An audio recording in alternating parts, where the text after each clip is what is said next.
चित्र मारुतीराय 16 संस्कारापैकी लग्न एक संस्कार आहे. चला. मृत्युरोर्भय व्याप्तियाम पिंडोतलाति जायतेम देह प्रद्धेशित कायायाम नामनिम प्रेतान भयोजिताः. याच्यातली आत्मज्योत मालवली की याला रूपांतर कशात म्हणतात? प्रेता. झाला प्रेत रूप शरीराचा भाव लक्षीला ठाव स्मशानीचा मालक सांगतात. हे प्रेत बी घरून उचलल्यावर कोणाच्या दारात टेकते? शिवजीच्या, रामप्रभूच्या, पांडुरंगाच्या नाही, मारुतीरायाच्या. अधिष्ठितम ग्रामो येश क्रशती भवा. याला ज्याला यश म्हणतात, यश यश गावाला यश ज्याच्यापासून आहे त्याला मारुतीराय म्हणतात. त्याला मारुतीराय म्हणतात. नालायकायचे बुट आणि मूर्खायच्या चपला वाजित वाजित आधी कोणाकडे नेते?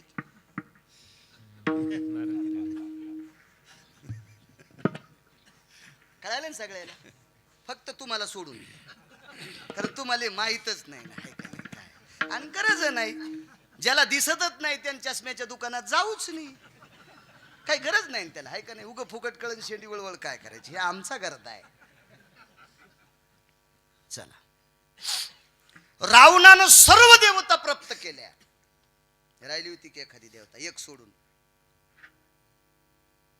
महाराज भगवान शिवशंकर रावणानं म्हणावं ते ऐकत होते. फक्त रावणाचं न ऐकणारा एकच रुद्र होता, त्याचं नाव होतं मारुतीराय. त्याला एकादश रुद्र म्हणते. एकादश. किती ऐकावं शिवजीनं, किती ऐकावं, किती ऐकावं? ते माझ्याच तोंडातून ऐकायचं का? महाराज मुलगा हुशार होता म्हणून बाई सुटल्या. भगवान गणेश विद्वान होते म्हणून बाई सुटल्या. इतकं प्रसन्न करून घेतलं होतं रावणानं शिवजीला, इतकं प्रसन्न. काय रावण प्रभावशाली, किती प्रभावशाली रावण, किती प्रभावशाली. पण प्रचंड विद्वत्तेची आणि संपत्तीची व्याप्ती असताना एकच प्राप्त झाला नाही, फक्त मारुतीराय. आणि एकट्यामुळे रावणाला समुद्राच्या तीरावर फुकावं लागलं, ठाण ठाण ठाण ठाण ठाण गावऱ्या टाकून, एकट्या मारुतीराय.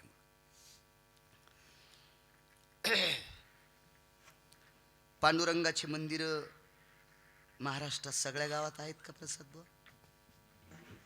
चला. महादेवाची मंदिरं सगळ्या गावात आहेत का? आता आता जराशी वाढायले तर. हो, नवऱ्याला जरी नसलं कळत तर बाई म्हणते मांडान महादेव, मांडान आपल्या बेली खाली. हो, यानं तिचं ऐकून मांडला अभिषेकाला कव्हाच गेला नाही.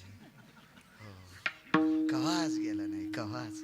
गडी पाकिस्तानी होता, त्याच्यावर काळी कचरा पडला आणि या गड्यानं पिंडीला टेकन देऊन भाकर आणली. म्हणजे ही मांडायला लावणारी किती बी नाकली, हे तिचं ऐकणारा बी घंट्या किती बी नाकली. ते घंटीच्या मधला लोलक माहित असतो ना तुम्हाला, ही लय इडे असते म्हणून म्हशीच्या गळ्यात बांधित असते ढोणे.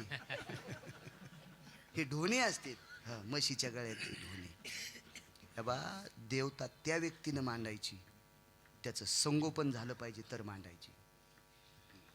नाहीतर कितीतरी पिढ्या मातीत जात असतात. नालायकपणा करायचा नाही. चिमूटभर पैसे आले मी इथं महादेव मांडला, अरे त्याचं मंदिर कर, त्याला दार कर, त्याची सुरक्षा कर. त्याच्यात अनावश्यक लोक जाता कामा नये, चुकीचे प्राणी जाता कामा नये. हे तुझी पिढी मातीत जाईल, कुळानं कुळ तुझे मातीत जातील. चुकीचं काम करायचं नाही. आपल्याला जितकं उचलतंय तितकं उचलायचं. भगवान शिवजीची मंदिरं नसलेली लहानेसर जगात कितीतरी गाव आहेत. पांडुरंगाचे मंदिर नसलेले रमेशबा जगात खूप गाव आहेत. रामप्रभूचे मंदिर नसलेले जगात खूप गाव आहेत. पण मारुतीरायाचं मंदिर नसलेले मोजके मला 2-3 सापडले. पण तिथे वेगळ्या अवतारात चंद्राचा देव बसिलेला, अवतार वेगळा, रूप वेगळं, पण अधिष्ठान मारुतीरायाचंच. 4-2 लोकांना रानात घर बांधलं तर तिथेही मारुतीराय. आपल्या पोरीच्या लग्नात कुठं जावाई पाठवायचा गावात शेवंतीला, घरी का कपडे घालीनं पण जातो मुंडका आपटायला मारुतीरायाच्या पुढे. मला सांगा, श्रुती असेल, सगळे शास्त्रकार असतील, सगळे पुराणकार असतील, एकत्रित बसले, त्याने विचार केला, महाराज विश्व ज्याच्या हातात आहे त्याची मंदिरं कमी आहेत. विश्वाचं निसर्ग चक्र ज्याच्या डोळ्यात आहेत त्याची मंदिरं कमी आहेत. विश्व कोणाच्या हातात? पांडुरंगाच्या. निसर्ग चक्र कोणाच्या हातात? रमेश बाबा भगवान शिवजीच्या. त्यानं डोळा उघाडा की पाऊस. त्यानं बंद केला की तुम्ही कोणतेही गाणे म्हणा थेंब पडत नाही. काही म्हणा, काही करा, थेंब पडत नाही. सगळं निसर्गाचं सृष्टीचक्र भगवान शिवशंकराच्या दृष्टीने हा डोळा त्याच्याकरता प्राप्त केलाय. एकादश नयन हा त्रिनयना असती तेषु, सगळी सगळी त्या डोळ्यात ताकद आहे. मग एवढी मोठी ताकद असताना बऱ्याच गावात मंदिरं नाहीत. ज्याच्या कृपेशिवाय त्या पात्रात काही पडत नाही. पालन करता विटेवरचा मालक, ज्यानं निर्माण केले असा हाडामासाचा कुंभार, सत्यलोकाचा मालक विधाता, त्याचं पुष्करला मंदिर आहे. इकडे जळकोट तालुक्यात एक मंदिर आहे. फार कमी आहेत ब्रह्मदेवाचे मंदिर, फार कमी.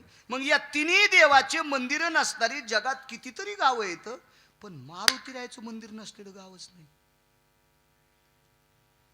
हे शास्त्र, श्रुती, पुराण, न्याय हे सगळे एकत्रित बसले. शहाणे शहाणे माणसं, येडगळ नाही. येडगळ तर कोणाची इचकीत येत, कोणा शहाणे शहाणे एकत्रित बसले. असं का झालं असेल? श्रुतीनं न्याय दिला.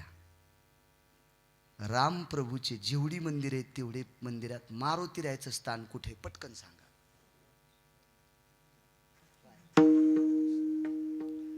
काय प्रभू रामचंद्राकडे सिंहासन नव्हतं मारुतीरायाला द्यायला?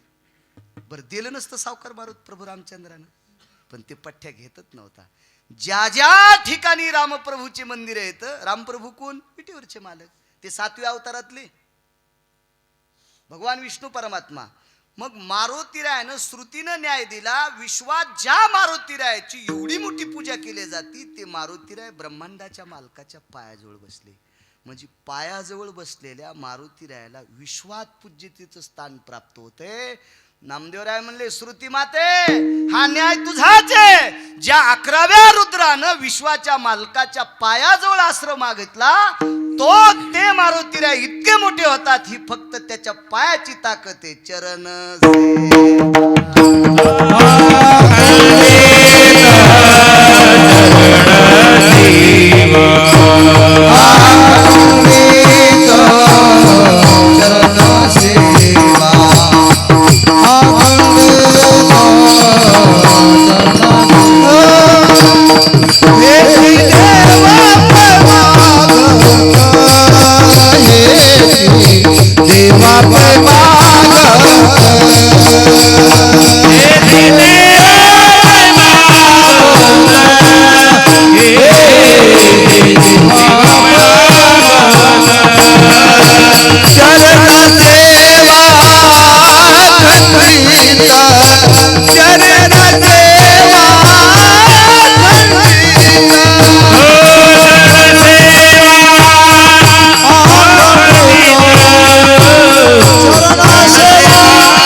पुरुषार्थ. याच्या अगोदर वेगळंही बोलत होतो, म्हणजे इकडचं तिकडचं नाही, पुराणातलंच. पांडवांना गादी प्राप्त झाली. एक जणांना पांडव बळकट होते. येडगळेस तू. सगळ्यात बलशाली लोक कोण्या पक्षात होते? तर कौरवाच्या पक्षात होते. कधीच खोटं न बोलणारी माणसं कोणाच्या पक्षात होती? तर कौरवाच्या. कर्ण खोटं बोललेलं तुम्हाला कुठं सापडलं का आतापर्यंत तुमच्या वाचनात? हरी महाराज, प्रसाद बाबा सापडला तुम्हाला? कुठं वाचायला भेटलं? इतका इमानदार कर्ण. चला, या कर्णाला मारण्यासाठी पंढरपुरातल्या मालकाला 19 पैकी 3 पाप करावं लागले. पाप 3. चला, चौथा वेगळा अधिकार सांगतो, वेगळा. या कर्णाला मारण्यासाठी पंढरपुरातला मालक जगाला श्रीमंत करण्याची, जगाला भिकारी करण्याची ताकद ज्याच्यात आहे, तो भिकारी होऊन कर्णाच्या दारात. याच कंभयू कवचाधित कुंडलायाम. भिकारी या रूपामध्ये कवच आणि कुंडल कर्णाला मागितले. कर्ण किती श्रेष्ठ.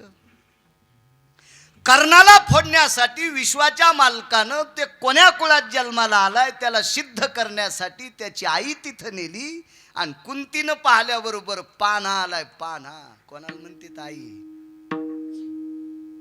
महाराज काय वात्सल्य असेल ते. महाराज फार दिवसाला लेकरू दिसल्याच्या नंतर दाढी मिशाचं लेकरू दिसल्या माईच्या हृदयातून दूध येते. त्या अर्थी त्या आईचं स्थान किती मोठं असेल याची जराशी अक्कल धरा तरुणांनी. 22.5 वर्षाचं पोरग युद्धामध्ये शेवटचे श्वास मोजते. त्या वेळेला आपला मुलगा वाचावा म्हणून त्या माईनं विश्वाचा बाप भाऊ होता तिचा, त्याला स्वतःच्या दुधाचं पत्र लिहिलं. आणि 22.5 वर्षाचं पोरग झाल्यावर स्वामीजी माईच्या वक्षस्थळातून दूध आलं आणि त्याचं पत्र लिहिलं. जगदानंद कंद जगतपते द्वारकाधीश कृष्ण परमात्मा.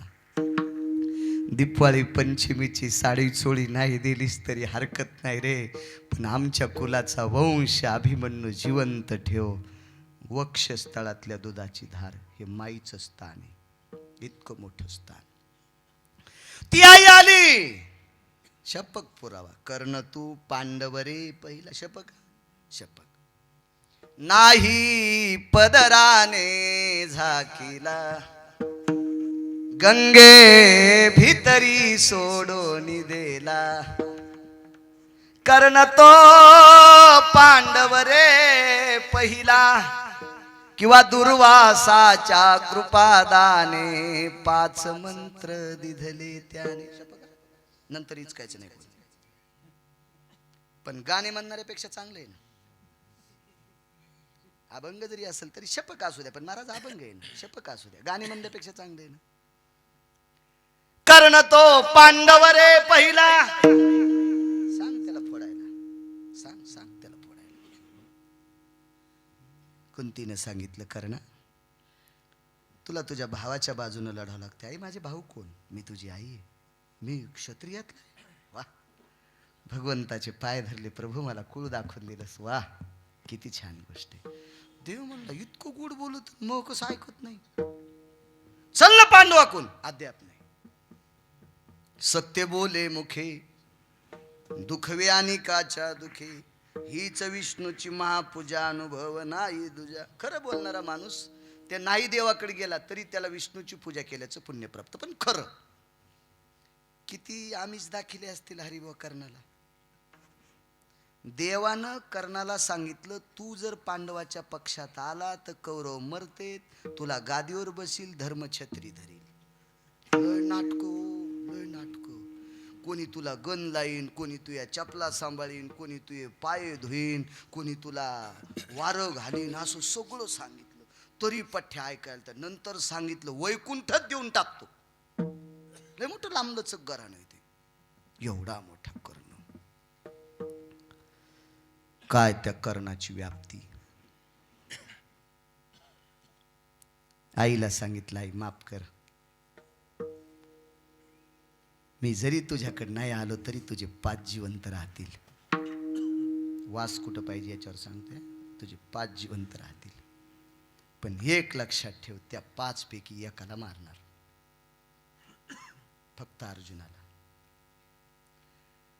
एकदा सहदेव कर्णाच्या अंगावर गेले. सहदेवाला कर्णाने मारणं म्हणजे एखादं छोटंसं टमाटा असतं का बारका, आपण त्याला गावरान शेतकरी त्याला भेदरी टमाटे म्हणते.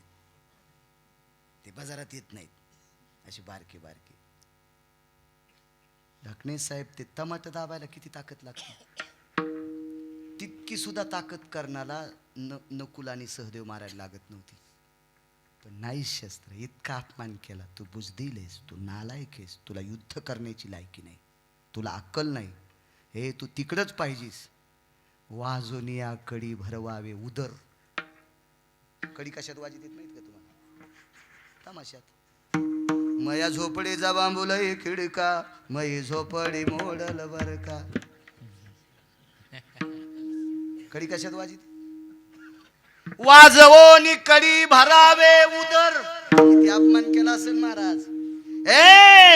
तू अवडंबरीचं नृत्यात कडी वाजून पोट भरायच्या लायकीचा, तुला युद्ध करता येतं का? कर्ण ज्या वेळेला धारातीर्थी पडला त्यावेळेला सगळे भाऊ होते आले, पाहिलं आणि सांगितलं, नकुला सहदेवा, आपल्या आईला वचन दिल तरी मी तुम्हाला मारणार नाही, याच्या करता मी तुम्हाला मारलं नाही, मला मारण्याची ताकद तुमच्यात होती. एवढा मोठा पुरुषार्थ. काय माईसाठी प्रेम, इतकं आईसाठी प्रेम या पवित्र भारत देशात सांगावा. आणि याच भारत देशातल्या एका व्यक्तीनं आईसाठी चुकीचा शब्द वापरला. तो काही सामान्य कुळातला नव्हता, सामान्य कुळातला नव्हता. मिरे मिरे कश्यपाचा नातू, मिरे मिरे मिरे कश्यपाचा नातू.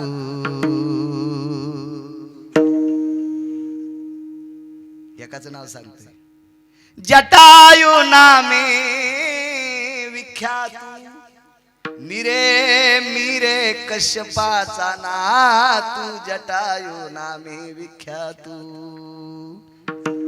या सृष्टीचं फार मोठं आधारसूत्र ज्या कश्यपापासून आहे त्यांचा नातू.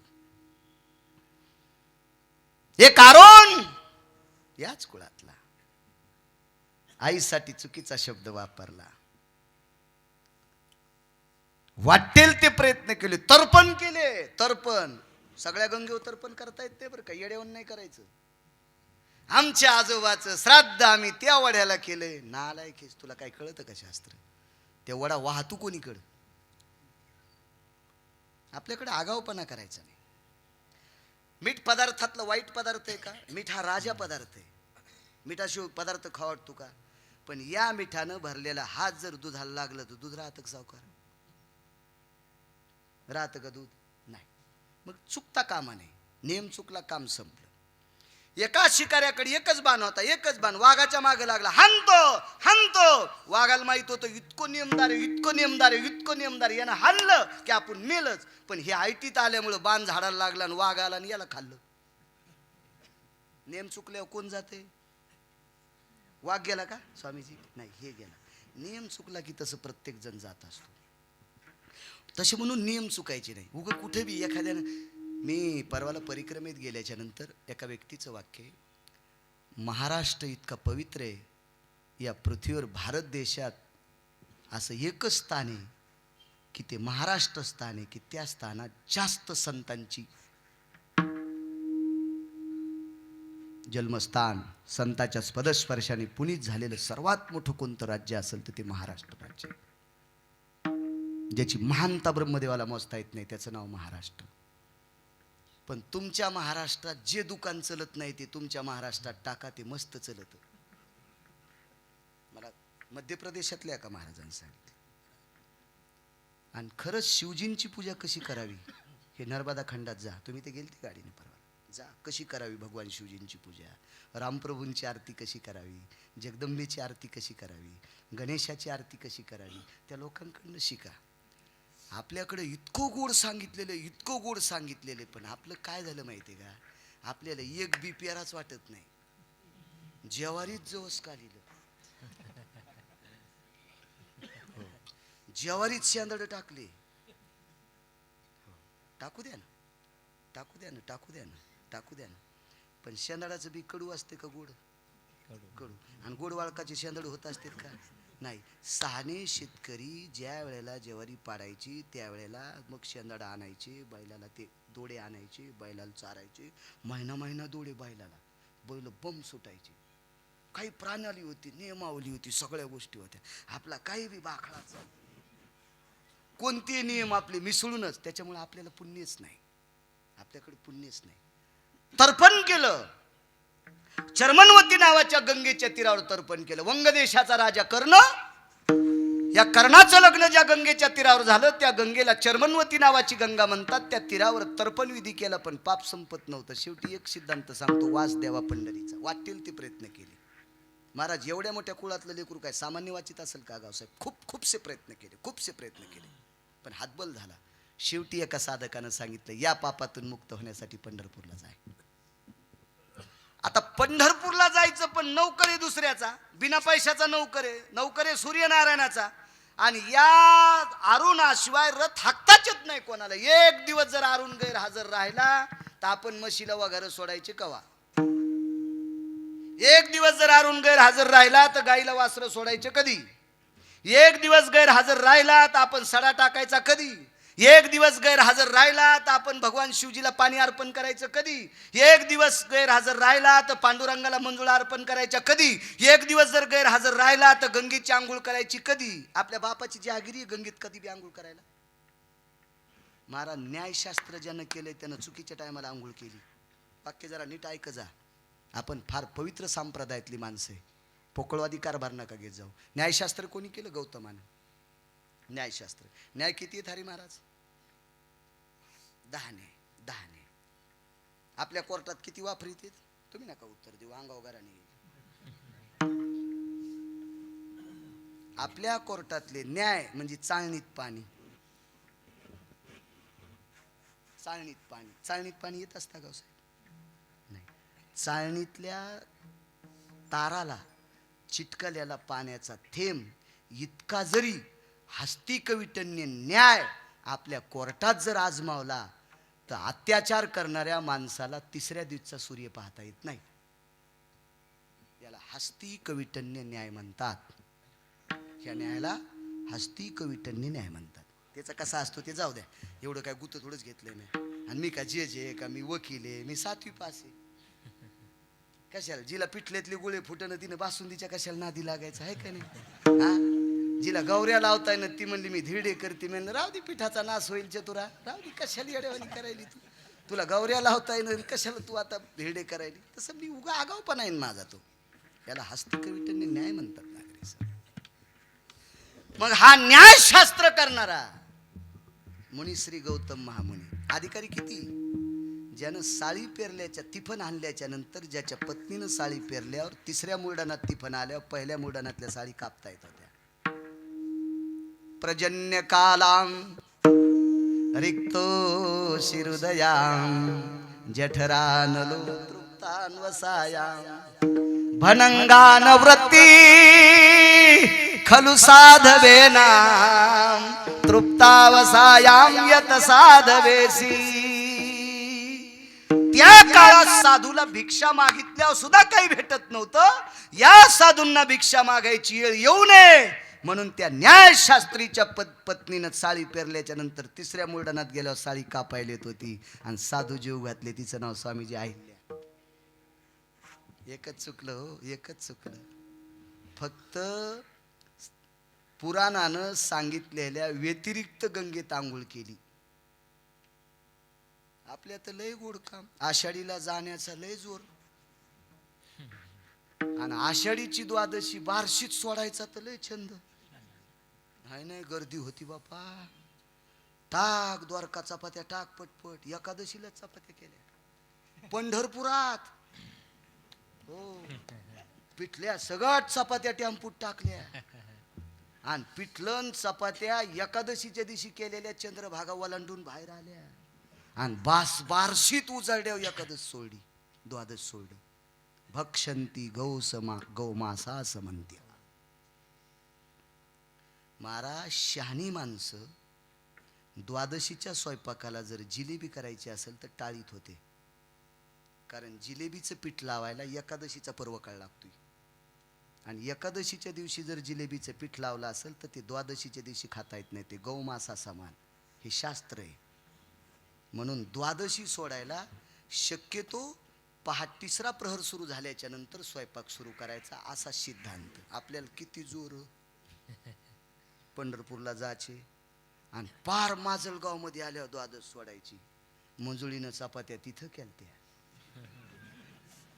केलत्या तिथं बाई 12लाच उठली. एक कुठं न गेली एक. इतक्या गाऱ्यात आंघोळीला गेले बाई. कना कना कना उंडा एवढा मोठा तिंबलान यायच्या मड्यावर चपात्या घातल्या. तो मड आमुष्याच्या दिवशी निघू मंजुळे. तुला कोण सांगितलं हा नालायकपणा? न्याय सांगतोय. न्याय सांगतोय. काय चुकलं? दोन देवानं नालायकपणा केला गाव साहेब. दोन देव हे नालायक कोंबडी झाली. कोंबडी.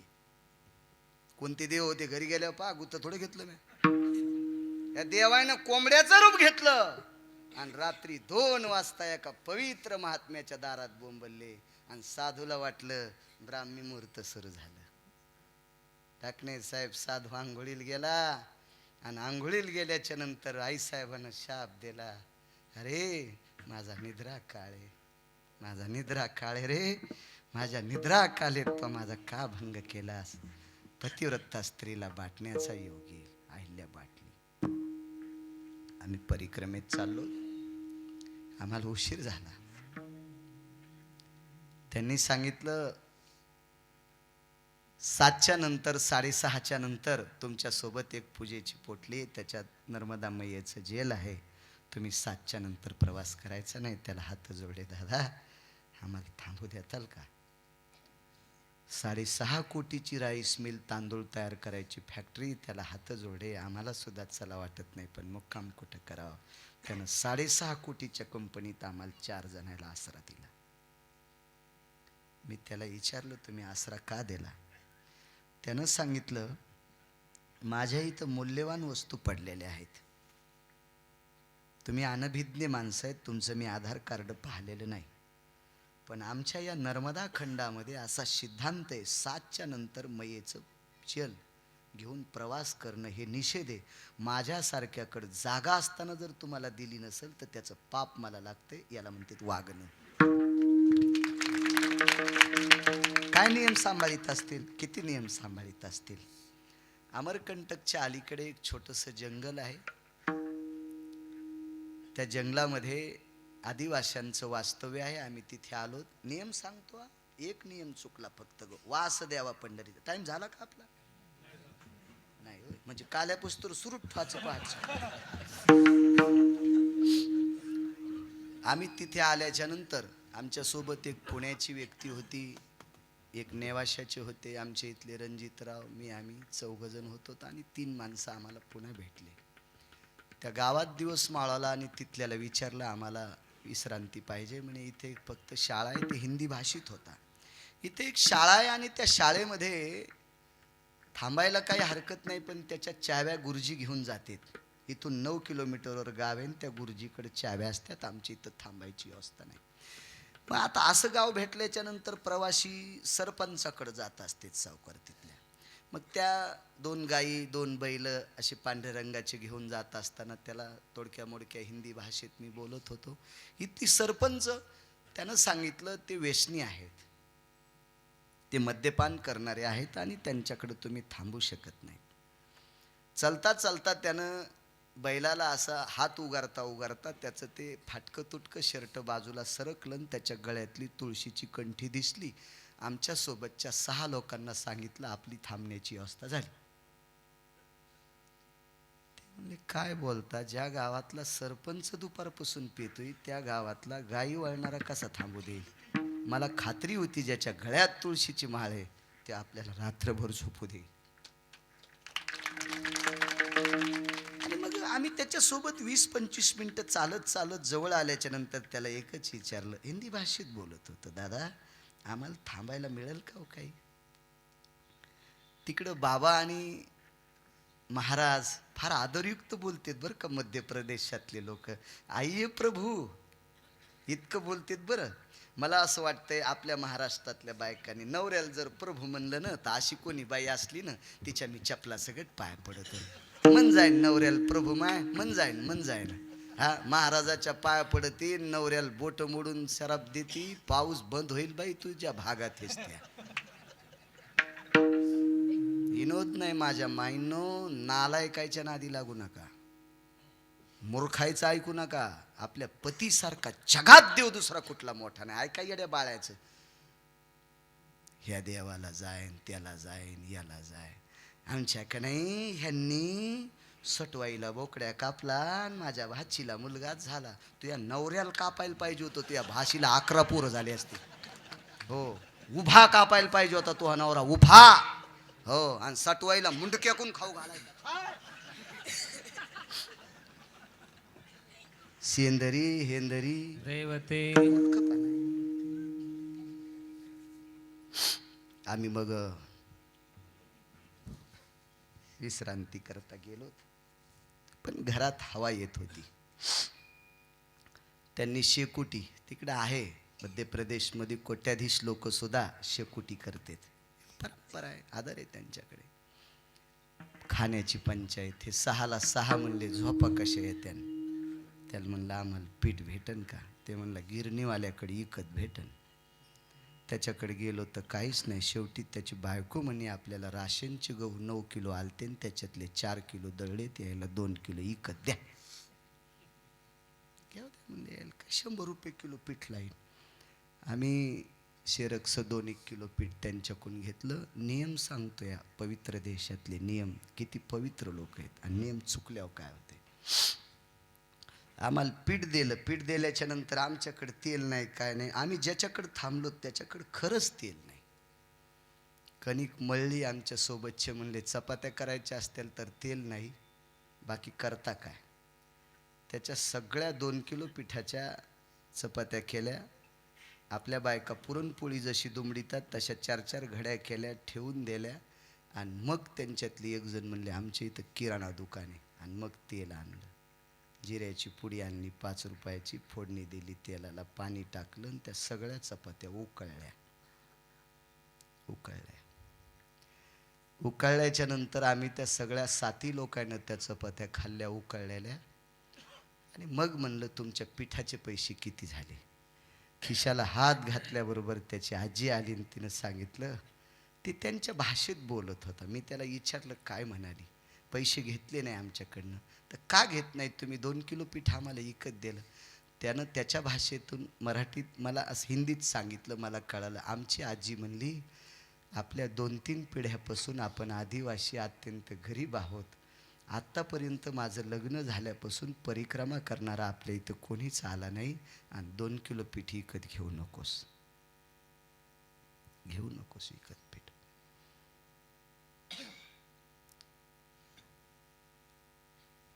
आम्ही त्याच्या मुलीचं दर्शन घेतलं.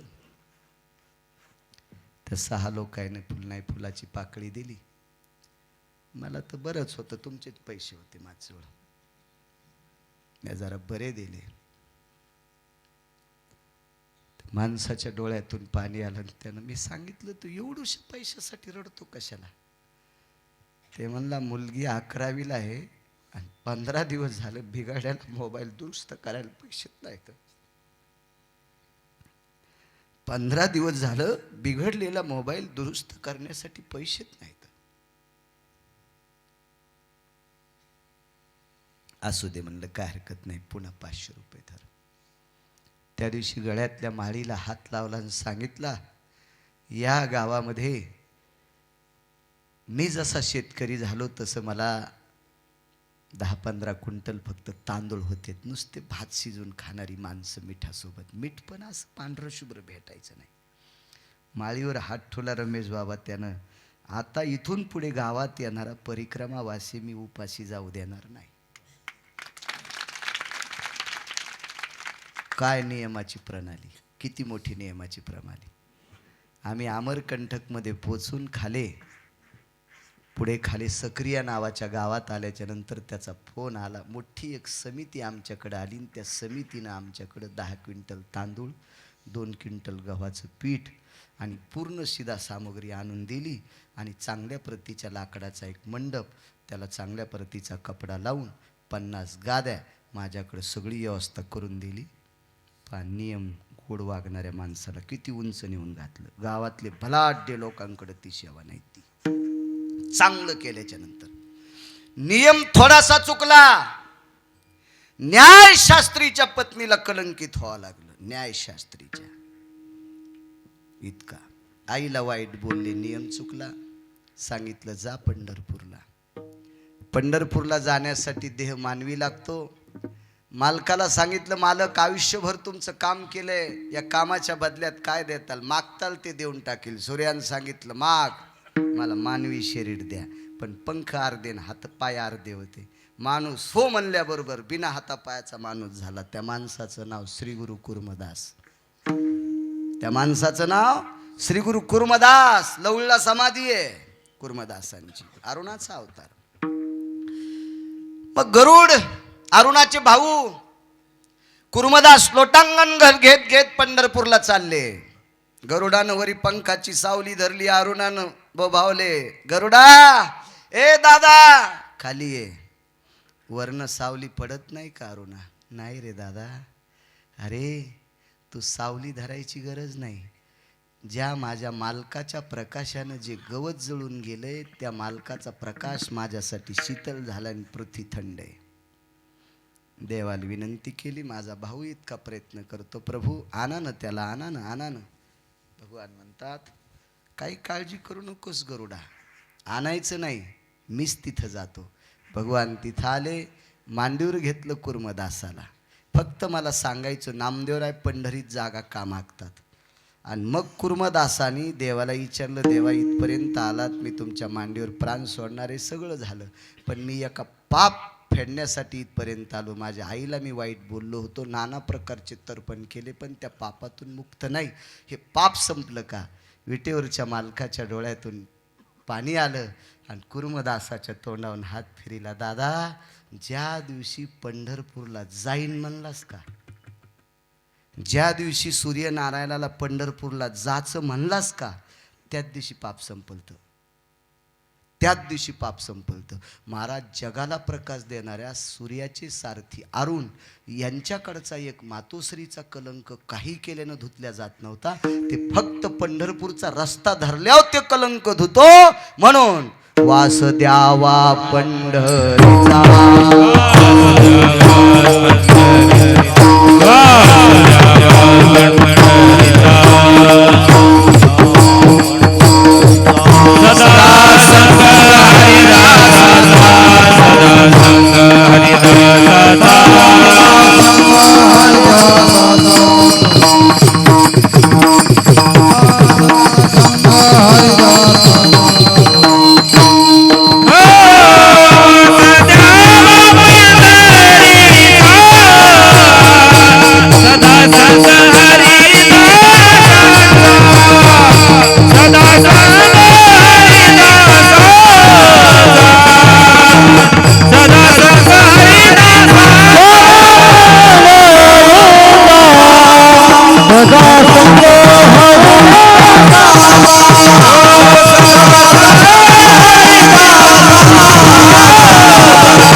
पण पंढरपुरासारखं नाही.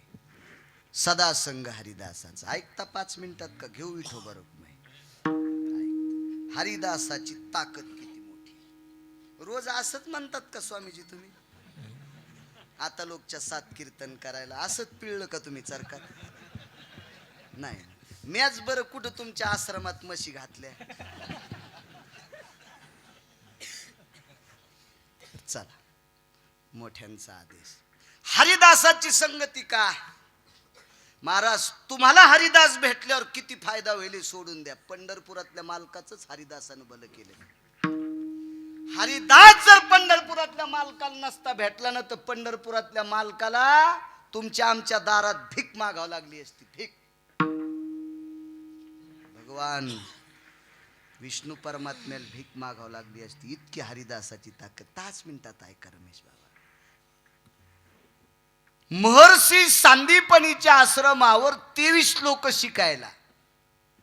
23. त्याच्यातल्या दोघांची नाव ऐका.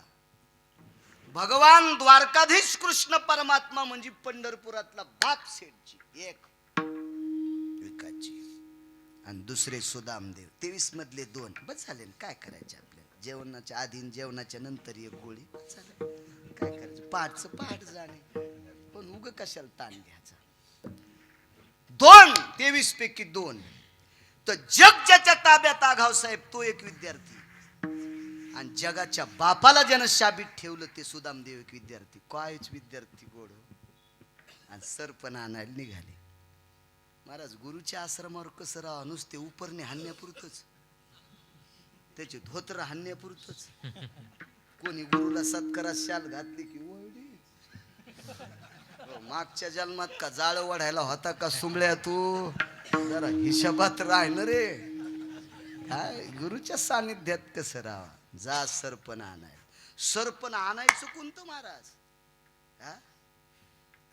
किती न्याय असन. शुष्क काष्ट जरी का निसर्गाची या उजगरी. उष्ण काला खंड बोहरी. उष्णतेनं पाण्याची अपुरता भाग किंवा कशानं तरी उन्मळलेल्या आपण मत्या वाळलेल्या झाडाची लाकडं आणणं हा न्याय. ओलं तोडून नाही. शास्त्र आहे. आपण जे यज्ञाला संविधान आणतो का आपलं आणि दाढीवाल्या बोकड्याचं सारखंच. आमच्याकडे जगदंबेचा होम आहे, हवन आहे, तर्पण विधी आहे, संविधान आहे. लुचायतला झाड. अरे मागच्या जन्मात का शिळीचं पोरग होतास का काय तू? काय त्याला शास्त्र आहे, नियम आहे. हे बा आवताला दांडी चोडायची असेल ना तर शुद्ध पक्षात तोडीत नसते. जास्त किडा लागतो. रमेश बुवा तुम्ही आवत हाणलं नाही. हाणलं का महाराजांना आवत? तुम्ही बी नाही. बघा ना माझ्याकडे. तुम्ही पण नाही. हरी महाराज तुम्ही बी नाही. चांदण्यामध्ये झाड तोडलं की त्याला कीड लागत असते. म्हणून आपल्याकडे वद्य पक्षात शहाणी शेतकरी. वाक्य नीट आहे का? शहाणी. गाठीचं येटण घेऊन फिरणारा सुंबळ्या त्याला काय कळत असतं? कवा काय तोडावं कधी काय तोडावं. शास्त्र आहे त्याच्या पाठीमागे. कधी काय तोडायचं नसतं. शेतकऱ्यांना अपराह्न काल जपायचा असतो. अपराह्न कालामध्ये पेरणीचा सुयोग वगैरे त्याचे मूर्त असतात. सगळ्या गोष्टी असतात. दिवसाकाठी 200-200 रुपयाचे घुटके थोत्रात घालतो पण 40 रुपयाचं पंचांग घेता येत नाही. ही मोठी शोकांतिक आहे. आता हे तंबाखूच्या बाबतीत तर मी बोलणं बंद करायलो. आता 90% आपली महाराष्ट्रातली लोक परिक्रमेला जाते. ओंकारेश्वरून परिक्रमा उचलली, रत्नासागरला आलो तर आपण त्याला रेवासागर म्हणतो. तिथून मग नावेचा 2.5 तासाचा प्रवास. तर कोणी लोकांना समुद्राला सोडायला नारळ घेतलं, कोणी उपरणं घेतलं. म्हणजे समुद्राला आहेर करायचा, त्याचा जावायचे समुद्र आणि यायचा आहेर घेत असतोय समुद्र. कोणी उपरणं घेतलं, कोणी म्हणले हो ते सगळं ते काय काय घ्यायचं. अजून पुन्हा काही सांगा. हो सगळा बाखळा घेतला. मी काय नाही घेतलं. मध्य भागात आल्याच्या नंतर कोणी नारळ सोडायलंय, कोणी उपरणं सोडायलंय, कोणी जानवं सोडलं, कोणी चुनरी सोडली म्हणजे नर्मदा मैयाला. आणि याच सोडणार आहे ना त्या समुद्रात तंबाखू खाऊन थुकले. पावन यांना नर्मदा, पावन यांना समुद्र. महाराज ज्या माणसाने ज्या हातानं नारळ सोडला त्याच हातानं तंबाखू चोळून थुत्रातून चघळून ती तंबाखू समुद्रात थुकली. नावाडी कसा माझा थुकू देईल? माझ्यापाशी बसलं मी कसा थुकू देईल? ह्या लोकांना किती बाऱ्या नर्मदेत यांना पुरलं तरी मोक्ष नाही. नियम फार विचित्र. आपल्या नियमात वागलं पाहिजे. नियमात वागावं. काय काही नियम. सकाळीच बाई 3लाच उठते, भगवान शिवजीला पारिजातकाचे फुलं वाहते बाई. झाड दुसरीनं लावलं, पाणी तिनं घातलं आणि ही मेंढीचा अवतार सकाळीच गेली झाड सकाळीच. तुमच्या झाडात झाड लावा ना दारात जिजी बाई. ते पाला पाचोळा झाडण्यासाठी माझी कंबर वाकत नाही. इल्डिंग झाडी तुझ्या कंबराला इल्डिंग. तुझ्या दारात झाड लाईत नाही, पाला पाचोळा झाडायचा कटाळा येतील. दुसऱ्याची फुलं चोरी ती चोर सोसायटीचे अध्यक्ष. मूर्खपणा आहे. विनोद नका मान. हे चुकीचे काम आहेत. अशी चुकीचे. चला जाऊ द्या. काय सांगू लागलो? सरपण आणायला गेले इथपर्यंत झालं. सरपण आणण्यासाठी जगाचा बाप आणि एक वारकरी दोघ जण निघाले. महाराज संगत हरिदासाची का करायची? किती मोठा फायदा आहे हरिदासाचा. इतकंच आहे का? सदा संग हरिदासाचा. निघाल्याच्या नंतर तेवढ्यात एक महात्मा आले. भिक्षा देहि मा.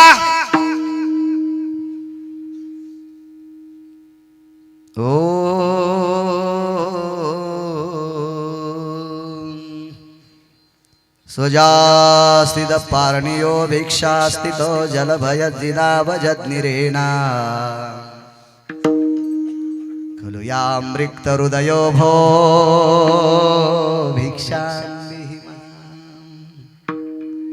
सपुनितो सदेशां भारतेषु तटायां गंगोदकाना यकृपा पात्रेण देवतरुयं साक्षियो मयि तुलसीयां साक्षयो सनारायणो हरिहरायो तुळशीत महादेवाची पिंड सपवित्रोति साक्षायां भिक्षां देहि बाईने सांगितलं माफ करा आपल्याला देण्यासाठी काही नाही. ठीक आहे. बाईकडे पसाभर हरभरे होते. सदा संग हरिदासाचा. पसाभर हरभरे बाईकडे. हरिदासाची संगत किती चांगली. पसाभरच हरभरे. बाईनं का दिले नाही. बाईच्या लक्षात होत कोमल लेकर सरपण आणायला चाललेत काय खातील. आणि त्या हरभऱ्याची कपड्यात बांधलेली गाठ सुदामदेवाच्या हातात देऊन टाकली. महाराज त्रिकाल ज्ञानी साधू होता. काय नाव असेल त्या साधूचं सांगता येईल. किती भागवत ऐकले मला पुरा आता उद्याचा काला झाल्यावर पण किती रामायण ऐकले किती शिवपुराण ऐकले. 5 रागीट साधूपैकी एक साधू रागीट होता. तो त्या साधूचं नाव आहे दुर्वास.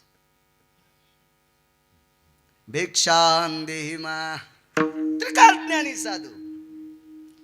साधून त्रिकाल ज्ञानाला लक्षात घेतलं. बाईकडे हरभरे होते मुठभर. बाईने लेकराला दिले पण एवढ्या मोठ्या महात्म्याला दिले नाही. बाईला शाप देण्याची ताकद नाही. का कारण जगाचा बाप त्या बाईच्या पाया पडत होता.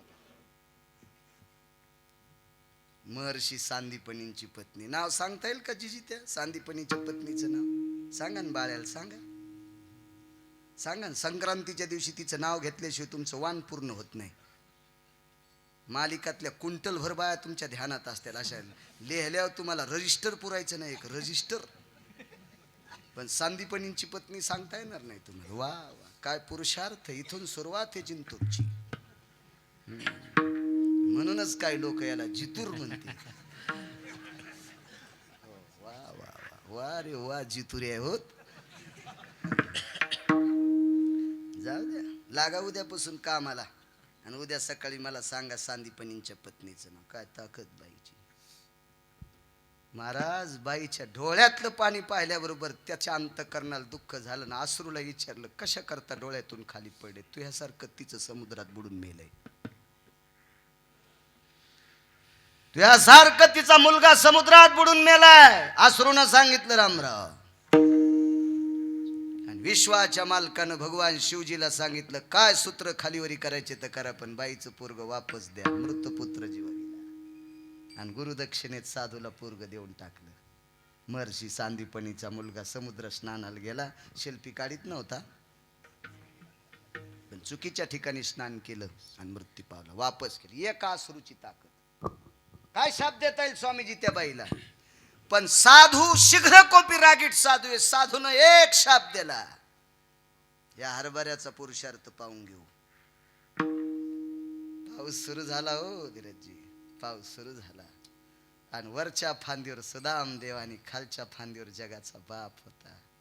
काय आमचे सांगणारे कधी कधी सांगतेत काय सुदामदेव हरभरे खाऊ लागले बर का. आणि काय ते हरभरे कडकड वाजू लागले बर का. आणि काय त्या कडकड हरभरी वाजण्याचा आवाज आल्या देव म्हणत होता बर का. आवाज कशाचा यालाय तर सुदामदेव म्हणले थंडीनं दात कडकड वाजायले. आणि म्हणून भगवान म्हणले एकटाच हरभरे खालास तू भिकारी होशील. नालाय का जरा वाचून सांगा जाय सुंबळ्या. तू इतका नदीला चालला बोंगाळत तर तू ह्या पुढच्या आई किनारी वड्याला जातील ना. येडपटे का काय असं सांगत असतील का. पाहुणी ग्रंथ आणि वाचुनी पुराण सांगावे. काही कसं सांगते मला सांगा. विश्वाचा बाप ज्याचा मित्र आहे तो सुदामदेवाला भिकारी करील का. रमेश बाबा कसं करील. मूर्खपणा आहे. ऐका कारण ऐका.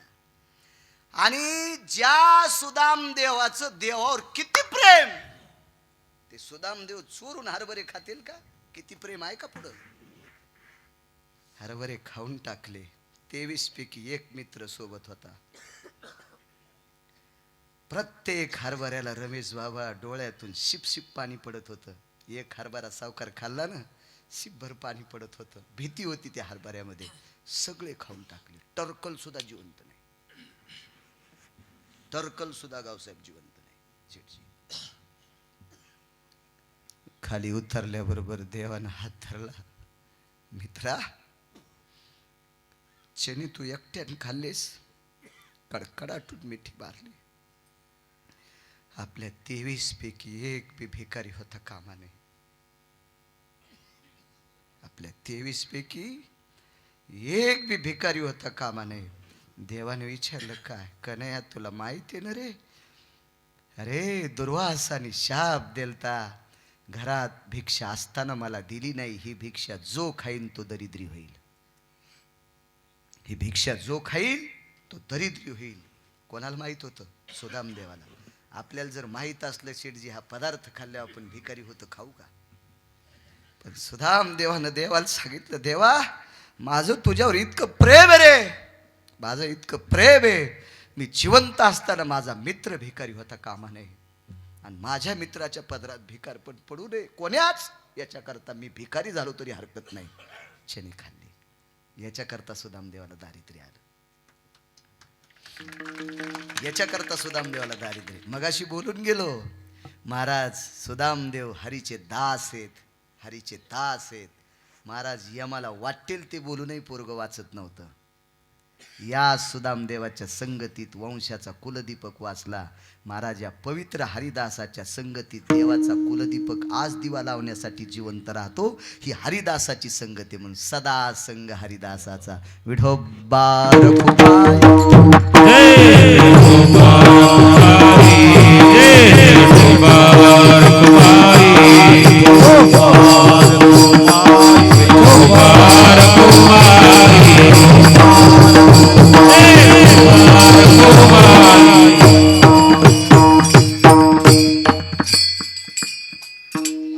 महिलांनी वगळता सगळ्या पुरुषांनी फक्त 30 सेकंद हातवरी करा. आणि तुमच्या मनानं करायचे असतील महिलांना कानापुरते तर करू शकता, कारण कुठल्याही स्त्रीनं डोक्याच्या वरी हातवरी करायचे नसते. हा श्रुतीशास्त्राचा सिद्धांत आहे. नाचणं तर मुळीच नाही. हो, पण तुम्ही कानापर्यंत हातवरी करून जर टाळी वाजिली तर माझा विटेवरचा मालक गुरुजींची फार मोठी कृपा होईल. आणि पुरुषांनी जितके वरी करायचे तितके करा. गुरु महाराज गुरु जय जय रंगनाथ सद्गुरु. गुरु महाराज गुरु जय जय रंगनाथ सद्गुरु. गुरु महाराज गुरु जय जय रंगनाथ सद्गुरु. गुरु महाराज गुरु जय जय रंगनाथ सद्गुरु. जय जय रंगनाथ सद्गुरु. रंगनाथ सद्गुरु. जय जय रंगनाथ सद्गुरु. गुरु महाराज जय जय रंगनाथ सद्गुरु. जय जय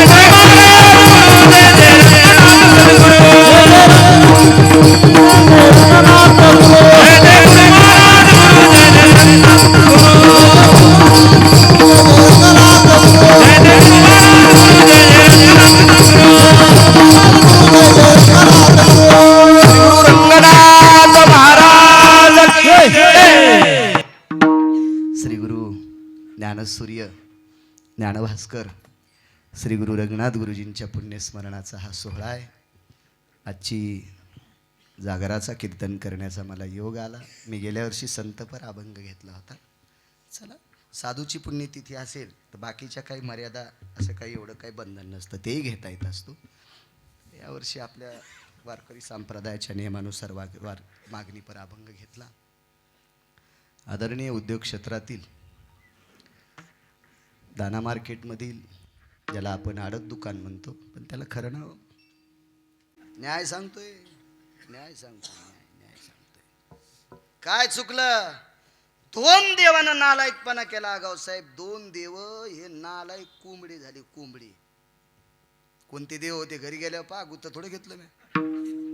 या देवानं कोंबड्याचं रूप घेतलं आणि रात्री 2 वाजता एका पवित्र महात्म्याच्या दारात बोंबलले आणि साधूला वाटलं ब्राह्मी मुहूर्त सुरू झालं.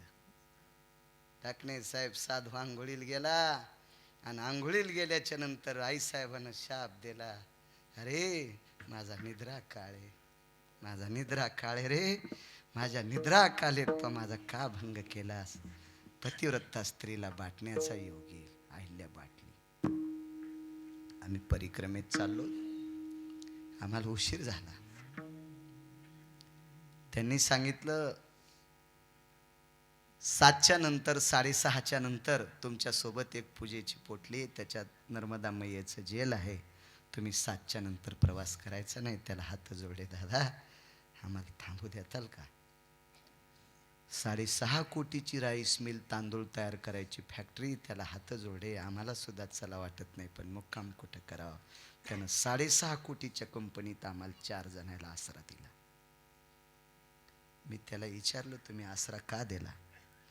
त्यानं सांगितलं, माझ्या इथं मूल्यवान वस्तू पडलेल्या आहेत, तुम्ही अनभिज्ञ माणसं आहेत, तुमचं मी आधार कार्ड पाहिलेलं नाही, पण आमच्या या नर्मदा खंडामध्ये असा सिद्धांत आहे, 7च्या नंतर मैयेचं चल घेऊन प्रवास करणं हे निषेध आहे.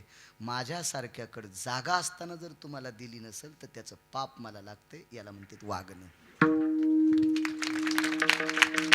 काय नियम सांभाळीत असतील, किती नियम सांभाळीत असतील. अमरकंटकच्या अलीकडे एक छोटंसं जंगल आहे. त्या जंगलामध्ये आदिवाशांचं वास्तव्य आहे. आम्ही तिथे आलो. नियम सांगतो, एक नियम चुकला फक्त, वास द्यावा पंढरीचा. टाइम झाला का आपला? नाही होय, म्हणजे काल्या पुस्तूर सुरू ठेवायचं पाहायचं. आम्ही तिथे आल्याच्या नंतर आमच्या सोबत एक पुण्याची व्यक्ती होती, एक नेवाशाचे होते, आमच्या इथले रणजितराव, आम्ही 4 जण होतो आणि 3 माणसं आम्हाला पुन्हा भेटले. त्या गावात दिवस माळाला आणि तिथल्याला विचारलं, आम्हाला विश्रांती पाहिजे म्हणे. इथे फक्त शाळा आहे, ते हिंदी भाषित होता. इथे एक शाळा आहे आणि त्या शाळेमध्ये थांबायला काही हरकत नाही, पण त्याच्या चाव्या गुरुजी घेऊन जातात. इथून 9 किलोमीटरवर गाव आहे, त्या गुरुजीकडे चाव्या असतात, आमच्या इथं थांबायची व्यवस्था नाही. पण आता असं गाव भेटल्याच्या नंतर प्रवासी सरपंचाकडे जात असतात सावकार तिथल्या. मग त्या 2 गाई 2 बैल असे पांढऱ्या रंगाचे घेऊन जात असताना त्याला तोडक्या मोडक्या हिंदी भाषेत मी बोलत होतो. इथे सरपंच त्यानं सांगितलं, ते व्यसनी आहेत, ते मद्यपान करणारे आहेत आणि त्यांच्याकडे तुम्ही थांबू शकत नाही. चलता चलता त्यानं बैलाला असा हात उगारता उगारता त्याचं ते फाटकं तुटकं शर्ट बाजूला सरकलं, त्याच्या गळ्यातली तुळशीची कंठी दिसली. आमच्या सोबतच्या 6 लोकांना सांगितलं, आपली थांबण्याची व्यवस्था झाली. ते म्हणले, काय बोलता, ज्या गावातला सरपंच दुपारपासून पितोय त्या गावातला गाई वळणारा कसा थांबू देईल? मला खात्री होती ज्याच्या गळ्यात तुळशीची माळ आहे ते आपल्याला रात्रभर झोपू देईल. आणि मग आम्ही त्याच्यासोबत 20-25 मिनिटं चालत चालत जवळ आल्याच्या नंतर त्याला एकच विचारलं, हिंदी भाषेत बोलत होतं, दादा आम्हाला थांबायला मिळेल का हो काही? तिकडं बाबा आणि महाराज फार आदरयुक्त बोलतात बरं का, मध्य प्रदेशातले लोक. आइये प्रभू इतकं बोलतात बरं. मला असं वाटतंय आपल्या महाराष्ट्रातल्या बायकांनी नवऱ्याला जर प्रभू म्हणलं ना, तर अशी कोणी बाई असली ना, तिच्या मी चपला सगळं पाय पडत मन जाईन. नवऱ्याला प्रभू माय मन जाईन. हा, महाराजाच्या पाया पडती, नवऱ्याला बोट मोडून शराब देती, पाऊस बंद होईल बाई तुझ्या भागात त्या. विनोद नाही माझ्या माईनो, नालायकाच्या नादी लागू नका, मूर्खायचं ऐकू नका. आपल्या पतीसारखा जगात देव दुसरा कुठला मोठा नाही. ऐका येड्या बाळायचं, ह्या देवाला जाईन, त्याला जाईन, याला जाईन. आमच्याकडे नाही, ह्यांनी सटवाईला बोकड्या कापला आणि माझ्या भाचीला मुलगाच झाला. तुझ्या नवऱ्याला कापायला पाहिजे होतं, तुझ्या भाशीला 11 पोरं झाली असती. हो, उभा कापायला पाहिजे होता तुझा नवरा, उभा. हो, आणि सटवाईला मुंडक्याकून खाऊ घालायला. सेंदरी हेंदरी रेवते. आम्ही मग विश्रांती करता गेलो, पण घरात हवा येत होती. त्यांनी शेकोटी तिकडे आहे मध्य प्रदेशमध्ये, कोट्याधीश लोक सुद्धा शेकोटी करतात, परंपरा आहे, आदर आहे त्यांच्याकडे. खाण्याची पंचायत. हे 6ला 6 म्हणले झोपा कशा येत्या. त्याला म्हणलं आम्हाला पीठ भेटन का? ते म्हणलं गिरणीवाल्याकडे इकत भेटन. त्याच्याकडे गेलो तर काहीच नाही. शेवटी त्याची बायको म्हणे आपल्याला राशनचे गहू 9 किलो आलते, त्याच्यातले 4 किलो दळले, यायला 2 किलो इकत द्या. म्हणजे यायला काय 100 रुपये किलो पीठ लाईन. आम्ही शेरक्स 2-1 किलो पीठ त्यांच्याकडून घेतलं. नियम सांगतो या पवित्र देशातले नियम, किती पवित्र लोक आहेत, आणि नियम चुकल्यावर काय होते. आम्हाला पीठ दिलं. पीठ दिल्याच्या नंतर आमच्याकडे तेल नाही, काय नाही. आम्ही ज्याच्याकडे थांबलो त्याच्याकडे खरंच तेल नाही. कणिक मळली, आमच्या सोबतचे म्हणले चपात्या करायच्या असतील तर तेल नाही, बाकी करता काय. त्याच्या सगळ्या 2 किलो पिठाच्या चपात्या केल्या. आपल्या बायका पुरणपोळी जशी दुमडीतात तशा 4-4 घड्या केल्या, ठेवून दिल्या. आणि मग त्यांच्यातली एक जण म्हणले आमच्या इथं किराणा दुकान आहे, आणि मग तेल आणलं. जिऱ्याची पुडी आणली 5 रुपयाची, फोडणी दिली, तेलाला पाणी टाकलं, आणि त्या सगळ्या चपात्या उकळल्याच्या नंतर आम्ही त्या सगळ्या 7 लोकांना त्या चपात्या खाल्ल्या उकळलेल्या. आणि मग म्हणलं तुमच्या पिठाचे पैसे किती झाले. खिशाला हात घातल्याबरोबर त्याची आजी आली आणि तिनं सांगितलं. ती त्यांच्या भाषेत बोलत होता. मी त्याला विचारलं काय म्हणाली. पैसे घेतले नाही आमच्याकडनं. तर का घेत नाहीत तुम्ही, 2 किलो पीठ आम्हाला विकत दिलं. त्यानं त्याच्या भाषेतून मराठीत मला असं हिंदीत सांगितलं, मला कळालं. आमची आजी म्हणली आपल्या 2-3 पिढ्यापासून आपण आदिवासी अत्यंत गरीब आहोत. आत्तापर्यंत माझं लग्न झाल्यापासून परिक्रमा करणारा आपल्या इथं कोणीच आला नाही, आणि 2 किलो पीठ विकत घेऊ नकोस विकत पीठ.